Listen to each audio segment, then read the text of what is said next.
This is Scott the Fix-It Guy. Our goal with our videos is to empower you to be able to do the repairs on your own and save a whole lot of money and also get that great feeling of having fixed it by yourself. Today we have a 6-burner gas Viking range, and 2 of the burners to the left will not light, and the ones on the far right are kind of intermittent. They don't really light very well, and sometimes they just keep clicking. So first thing, we're going to attend to those ones on the right. We're going to take off the burner cap.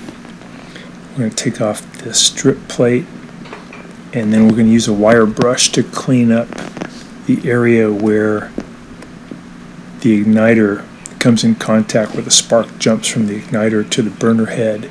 So we just want to get that cleaned up. It's always going to be a little bit of corrosion, sometimes some food particles, and oil gets on there and dries up and just makes it harder for that spark to jump. It kind of weakens the spark. We're also cleaning the burner cap, the bottom part where it comes in contact, where the metal touches the metal of the burner head. Just going to rub off some of that corrosion. So this is kind of a simple, Viking's kind of a simple burner assembly, not much to it, pretty straightforward commercial style. We're using this electrical cleaner that you can get at Home Depot or hardware stores to clean all the electrical parts. This stuff's pretty flammable, so be careful if you have any kind of flame around. It could turn into a flamethrower. So we're just going to spray it on the burner head and mainly on the igniter. Put a little bit on the metal surface of the underside of the burner cap.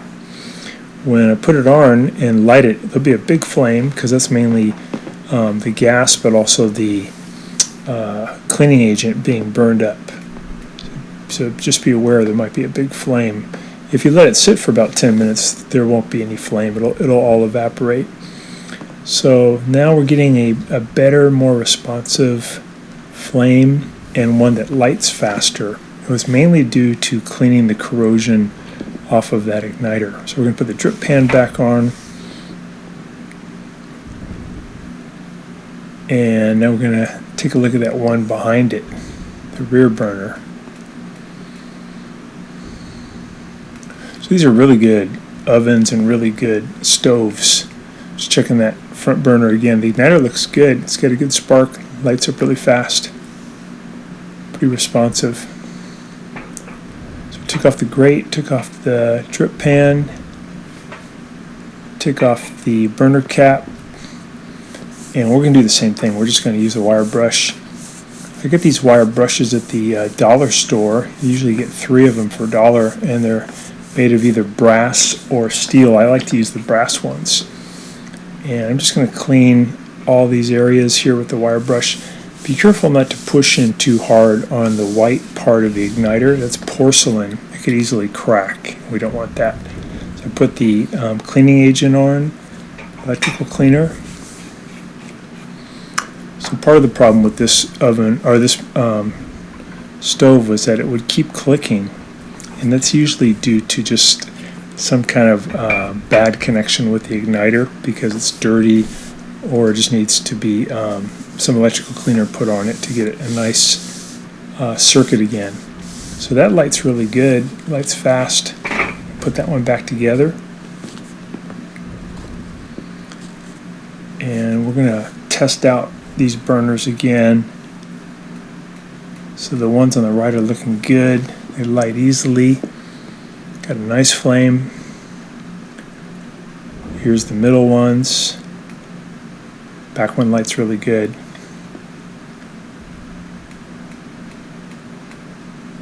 And here on the front one lights good. The ones here on the left, though, neither one get a click. So there's no click. When you move the switch to light it, not only do you not get a spark, you don't even hear a spark.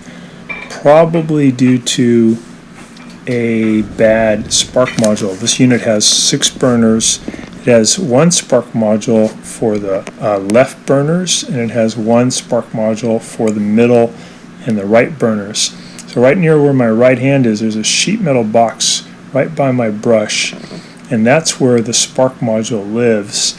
You can get one for about $70 through Amazon. Here's the link, and it just lives inside of that sheet metal box. It's really easy to get to.